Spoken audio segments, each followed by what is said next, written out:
two young boys, Trevor and Will, had always spent their summer nights chasing thrills and daring adventures. But nothing they had ever experienced prepared them for the night that awaited them on the outskirts of the city. It was a hot August evening. The air was thick and heavy, and the crickets chirped endlessly in the distance. Trevor and Will sat perched on the old wooden fence, overlooking the cornfield that stretched endlessly into the darkness. Shadows twisted and swayed with the faint breeze, and the cornstalks seemed to whisper secrets to the night. Trevor squinted into the blackness. Something moved, something unnaturally still, yet distinctly alive.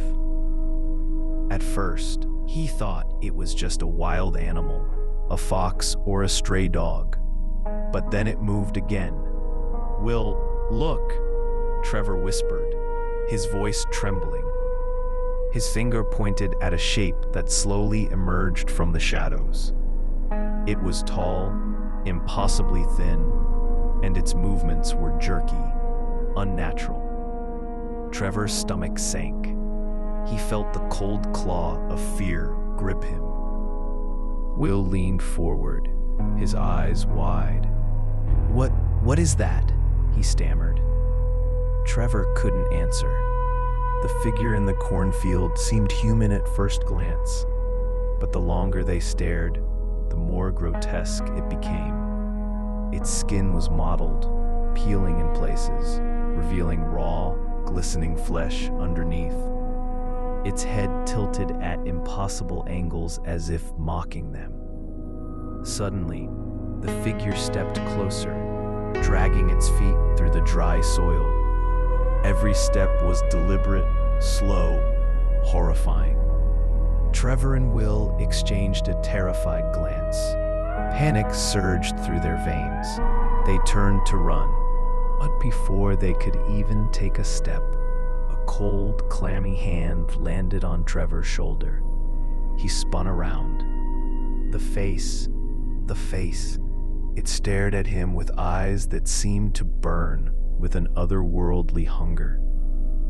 The flesh hung from its skull in ragged strips, and its mouth opened in a silent scream that chilled the boys' souls. Trevor screamed. The sound tore through the night. Will grabbed his arm, but the creature was faster. Its nails, long and jagged, sank into Trevor's skin. Pain exploded through his arm as he felt its grip tighten, claws digging deeper, the smell of decay filling his nostrils. They broke free, stumbling over the fence, running blindly down the dirt road. Their hearts pounded like war drums.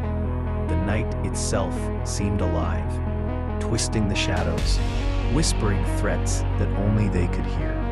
They reached home, breathless and shaking, trying to explain what they had seen.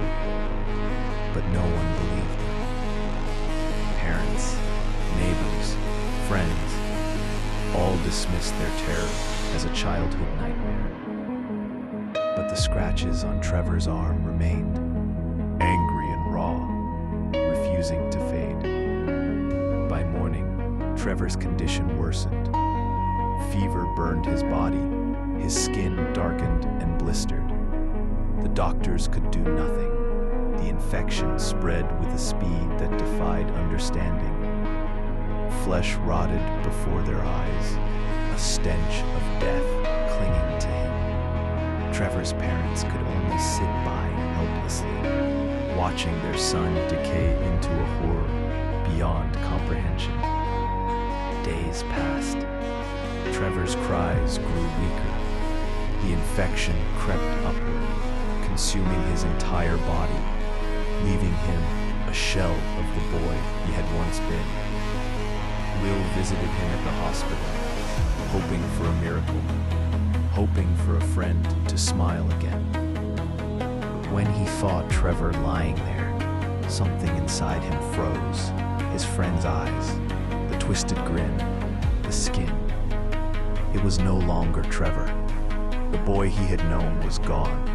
In his place stood the same monstrous figure from the cornfield, silent yet radiating menace, staring directly at him with the same malevolent hunger. Will's scream echoed through the halls of the hospital, and in that moment, he knew whatever had taken Trevor that night, it had claimed him entirely.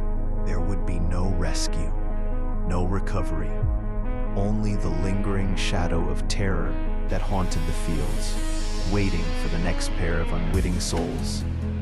The night returned, again and again, each cornstalk swaying with secrets and shadows.